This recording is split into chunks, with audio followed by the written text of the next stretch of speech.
Assalamualaikum warahmatullahi wabarakatuh. Hari ini saya akan bacakan kepada anda berkenaan ringgit dan sen, di mana dalam artikel ringgit dan sen ni kita akan tengok bagaimana membina satu perniagaan yang besar dan dikenali ramai. Nampaknya macam mudah, tapi sebenarnya sebelum perniagaan itu berjaya, mereka akan mulakannya dengan kecil-kecilan dulu. Tapi mungkin ramai peniaga kecil tak sangka idea kecil mereka tu sebenarnya boleh menjadi idea besar jika kena pada strategi dan masanya. Okey, jadi ini adalah lebih kurang sedikit sebanyak bisnes yang boleh dicuba jika anda tiba-tiba hilang kerja. Okey, pada zaman kemerdekaan ni, di mana ramai yang diberhentikan kerja secara sukarela atau terpaksa berhenti kerja, ramai di kalangan mereka mulai terasa kesan di sebalik pemberhentian kerja ini. Mereka mulailah mengeluh kerana wang yang diterima tiap-tiap bulan dah berhenti memasuki akaun.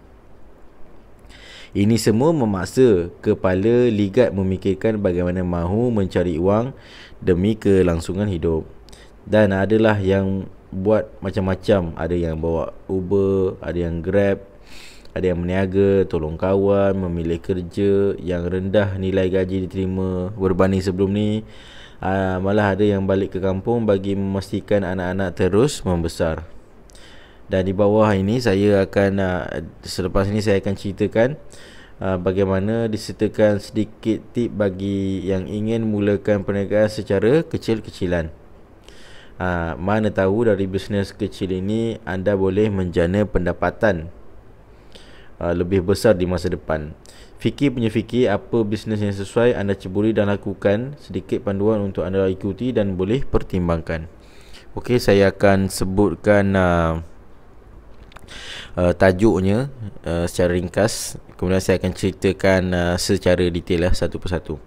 Yang pertama, untuk yang wanita, mungkin lelaki pun boleh, anda boleh cuba untuk menjual kek. Kita akan ceritakan lebih lanjut selepas ni. Kita dengar tajuk dia dulu. Mula-mula kita mungkin boleh jual kek. Lepas tu mungkinlah boleh buat biskut homemade. Lepas tu anda juga boleh buat bisnes kopi, jual air kopi. Kemudian boleh juga bisnes roti. Roti sedap lah Kemudian boleh buat bisnes coklat, jual coklat. Bisnes air, bisnes pakaian wanita, bisnes kuih frozen, bisnes tudung, dan bisnes pakaian muslimah. Ini sebagai contoh lah kan. Banyak lagi bisnes-bisnes lain yang anda boleh tahu.